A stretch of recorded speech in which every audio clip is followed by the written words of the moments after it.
आप देख रहे हैं विशाल 11। तो चलिए बढ़ते हैं आज की कहानी की ओर। आज की कहानी में आगे बढ़ने से पहले अगर आप लोगों ने अभी तक हमारे चैनल को सब्सक्राइब नहीं किया है तो जल्दी कर लें और साथ में बेल आइकन को दबाना ना भूलें ताकि वीडियो आने वाली की नोटिफिकेशन आप तक जल्द पहुंच सके। तो चलिए बढ़ते हैं आज की कहानी की ओर।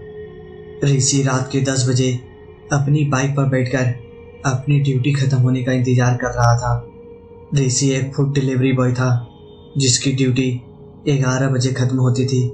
ऋषि इंतजार ही कर रहा था, तभी उसके फ़ोन में एक ऑर्डर आया। ऑर्डर किसी विनोद कुमार नाम से एक पिज्ज़ा का ऑर्डर था और उसके पास के ही रेस्टोरेंट से था। ऋषि जल्दी से रेस्टोरेंट में जाता है और ऑर्डर लेकर डिलीवरी करने जाने लगता है। ऑर्डर की डिलीवरी रेस्टोरेंट के लोकेशन से 5 किलोमीटर की दूरी पर थी। ऋषि 80 की स्पीड से जल्दी से ऑर्डर की लोकेशन पर पहुंच जाता है। लोकेशन एक कब्रिस्तान की थी। लोकेशन पर पहुंचकर ऋषि अपने आप से कहता है, यार ये तो गलत लोकेशन है। ये लोग ऑर्डर तो कर लेते हैं पर लोकेशन गलत डाल देते हैं। यही सब बोलते हुए ऋषि ऑर्डर के नीचे दिए नंबर पर कॉल करने लगता है। 1-2 ही रिंग में कॉल रिसीव हो जाता है। कॉल रिसीव होते ही ऋषि बोलता है, हेलो सर, मैं ऋषि आपका पिज़्ज़ा का ऑर्डर लेकर आया हूँ। सर आप मुझे अपना सही एड्रेस बता दीजिए। वाह सर, ये जीपीएस मुझे गलत लोकेशन पर ले आया है। ऋषि की बात सुनकर दूसरे ओर वाला आदमी बोलता है, आप अभी कहाँ हैं? ऋषि उस आदमी की बात का जवाब देता है, मैं अभी कब्रिस्तान के गेट के आगे हूँ। जीपीएस मुझे यहाँ ले आया है। ऋषि की बात सुनकर वह आदमी बोलता है, तुम बिल्कुल सही जगह पर हो। तुम कब्रिस्तान का गेट खोलकर अंदर आ जाओ, मैं अभी अंदर ही हूँ। यह सुनकर ऋषि को बड़ा अजीब लगता है पर वह सोचता है, क्या पता यह आदमी कब्रिस्तान का चौकीदार हो, इसलिए तो इतनी रात को भी कब्रिस्तान के अंदर है। ऋषि ठीक है सर बोलकर फ़ोन रख देता है। ऋषि यही सोच रहा था कि वह अंदर जाए या नहीं। ऋषि अपने आप से बोलता है, नहीं यार, मैं ऑर्डर कैंसिल नहीं कर सकता। ऑर्डर कैंसिल करा तो फालतू की पेनल्टी लग जाएगी। जितना आज काम करा है सब देना पड़ जाएगा। ऋषि ना चाहते हुए भी कब्रिस्तान के अंदर जाने लगता है। ऋषि कब्रिस्तान के अंदर आ तो गया था पर उसे ना जाने क्यों थोड़ा डर लग रहा था। कब्रिस्तान के अंदर आकर देखता है तो उसे वहाँ कोई नहीं दिखता। ऋषि को जब अंदर कोई नहीं दिखता तो वह बोलता है, अरे यार, ये चौकीदार का कमरा कहाँ है? ऋषि यह पूछने के लिए उस आदमी को फ़ोन करने लगता है। ऋषि जब उस आदमी को फ़ोन करता है तो दूसरी ओर से आवाज़ आती है, आपके द्वारा डायल किया गया नंबर अमान्य है। ऋषि हैरानी के साथ बोलता है, यह कैसे हो सकता है? अभी तक तो इसी नंबर से बात हो रही थी और अब नंबर गलत बता रहा है। खैर छोड़ो, मुझे क्या, कंपनी में बोल देता हूँ। सर कस्टमर का नंबर नहीं लग रहा है और ऑर्डर कैंसिल हो जाएगा और फ्री का पिज्ज़ा मिल जाएगा। ऋषि जैसे ही अपना फ़ोन कंपनी में लगाने जा रहा था तभी उसका पैर किसी चीज़ से टकरा जाता है और वह नीचे गिर जाता है। ऋषि उठते हुए अपने फ़ोन की टॉर्च जलाकर देखने की कोशिश करता है कि वह किस चीज़ से टकरा कर गिरा था। ऋषि जब अपने फ़ोन की टॉर्च जलाता है तो वह देखता है कि वह एक कब्र से टकराकर नीचे गिर गया था और उस कब्र पर लिखा था, लेट विनोद कुमार। जैसे ही ऋषि यह पढ़ता है तो उसकी आंखें फटी की फटी रह जाती है। ऋषि डर से काँप ही रहा था। तभी उसके पीछे से एक आवाज़ आती है, हाँ भैया, मेरा ही ऑर्डर है, मैं ही हूँ विनोद कुमार। ऋषि आवाज़ सुनकर जैसे ही अपने पीछे मुड़ता है वह देखता है उसके पीछे एक 25-26 साल का लड़का खड़ा था।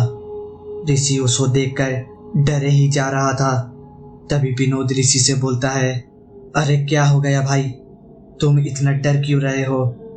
ऋषि पहले तो कुछ नहीं बोलता, फिर डरते डरते बोलता है, वाह वाह, कब्र पर आपका ही नाम लिखा है। ऋषि की बात सुनकर वह आदमी बोलता है, अरे भाई, क्या एक नाम के और लोग नहीं हो सकते? ऋषि को उसकी बात सही लगती है और वह उसको ऑर्डर दे देता है और शक करते हुए बोलता है, आप इतनी रात को कब्रिस्तान में क्या कर रहे हैं फिर? ऋषि की बात सुनकर वह आदमी बोलता है, मैं यहीं रहता हूँ।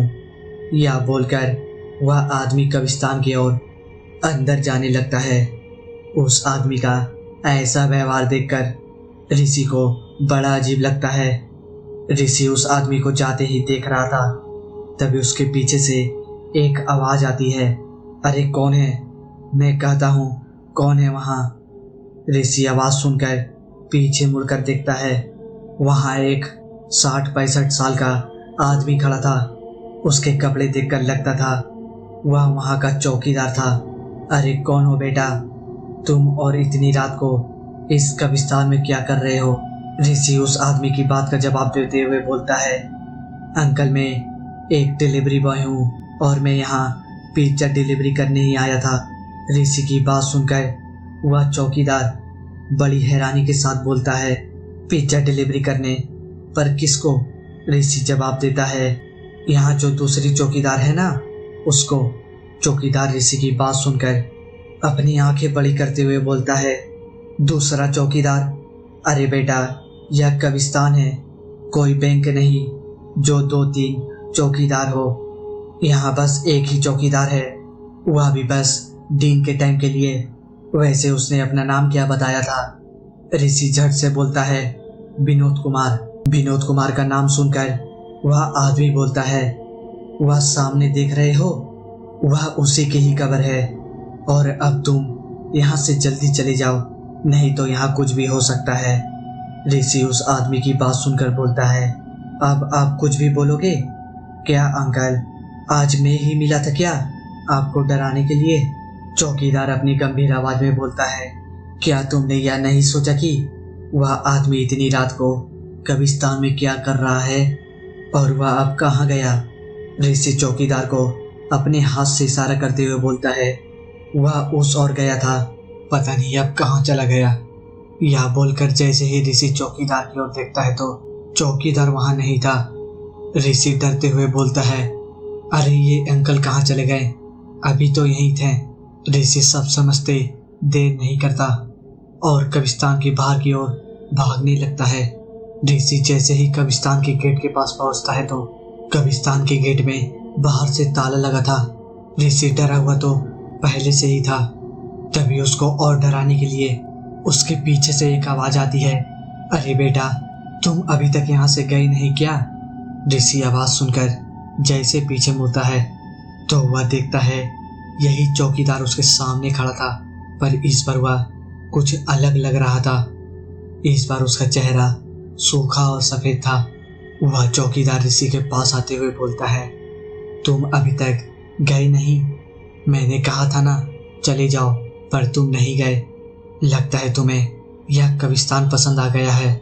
यही बोलते हुए वह चौकीदार ऋषि के पास आते जा रहा था। ऋषि का उस चौकीदार को पास आते देखकर ऋषि की सांसें रुकने से लगी थी।